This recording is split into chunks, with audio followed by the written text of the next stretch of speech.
दोस्तों आप सभी लोगों को गुड मॉर्निंग। आप अभी देख रहे हैं अभय 0.2 यूट्यूब चैनल। मैं हूं अभय कुमार प्रजापति। अभी जो है खेसारी लाल यादव जी और अखिलेश कश्यप जी नए गाने की शूटिंग कर रहे हैं। छठ पर्व की नए गाने की शूटिंग कर रहे हैं, जो कि आप लोग देख रहे हैं रील में।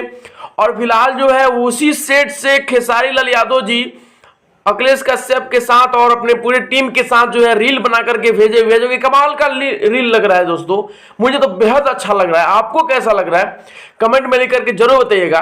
और फिलहाल ये अपडेट यूट्यूब पर मैं पहली बार दे रहा हूं। मैं छोटा क्रिएटर हूं, खेसारी लाल यादव की खबर बनाने वाला, लेकिन मैं चाहता हूं कि आप लोग मुझे सब्सक्राइब करके मुझे बड़ा क्रिएटर बना सकते हैं। खेसारी लाल यादव की खबर मैं हमेशा आपके लिए लाता रहूंगा।